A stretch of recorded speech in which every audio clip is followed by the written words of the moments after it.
Hi everyone, welcome to Tarni's kitchen and greenery. ఈరోజు మన recipe నెత్తళ్ళ pakodi. దీనికోసం ముందుగా బౌల్ తీసుకుని దానిలోకి 3 టేబుల్ స్పూన్ల కార్న్ఫ్లోర్, 2 టేబుల్ స్పూన్ల బియ్యం పిండి, అదేవిధంగా కొద్దిగా పసుపు, రుచికి సరిపడా ఉప్పు, రుచికి సరిపడా కారము, కొద్దిగా జీలకర్ర పొడి అనేది యాడ్ చేసుకోవాలి. జీలకర్ర పొడి మంచి టేస్ట్ అనేది ఇస్తుందండి. ఇప్పుడు దీనిలోకి వాటర్ పోసుకొని పిండిని బాగా కలుపుకోవాలి. అలానే జారు పిండిలాగా కాకుండా గట్టి పిండిలాగా కాకుండా ఈ విధంగా కలుపుకోవాలి. ఇప్పుడు ముందుగా శుభ్రం చేసినటువంటి నెత్తల్ని ఇందులో వేసుకొని బాగా మిక్స్ చేసుకోవాలి. ఇక్కడ నేను కరివేపాకు కూడా యాడ్ చేసుకున్నాను. పచ్చిమిర్చి కూడా వేసుకుంటే చాలా టేస్ట్ అనిపిస్తుందండి. ఇక్కడ గింజలున్న పచ్చిమిర్చి కాబట్టి నాకు కలిపినప్పుడు మాత్రం మంట అదిరిపోయిందండి. కానీ ఫ్రై అయిపోయిన తర్వాత టేస్ట్ అనేది సూపర్గా ఉంటుంది. కనీసం ఈ కోటింగ్ అనేది ఫిషెస్కి బాగా పట్టాలండి.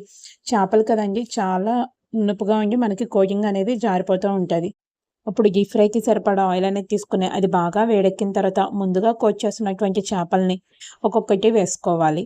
ఇలా ఒక్కొక్కటి వేసుకోవడం వల్ల ఏమవుతుందంటే మనకి చేపలు అనేవి అతుక్కుపోవు, అదేవిధంగా తీసినప్పుడు కూడా క్రిస్పీగా ఉంటాయి. అంతా ఒకేసారి వేస్తే కనుక చేపలు అనేవి అతుక్కుపోయి మనకి ముళ్ళు అనేది బయటకు వచ్చే అవకాశం ఎక్కువ ఉంటుంది.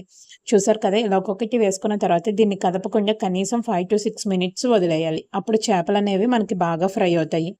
మనం పప్పుచారు చేసుకున్న రోజు కనుక ఈ నెత్తల పకోడీ వేసుకుంటే టేస్ట్ మాత్రం భలే ఉంటుంది.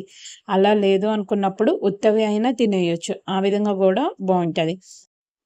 నెత్తల్లో చిన్న ముళ్ళు ఉండటం వల్ల మనం ఇలా డీప్ ఫ్రై చేయడం వల్ల ఆ ముళ్ళు కూడా బాగా ఫ్రై అయిపోతుందండి.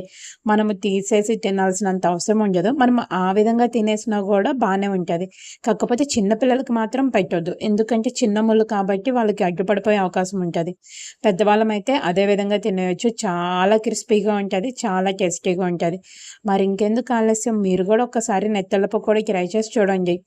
నచ్చితే లైక్ చేయండి, కామెంట్ చేయండి, అదేవిధంగా నా ఛానల్ని సబ్స్క్రైబ్ చేసుకోండి. Thank you all.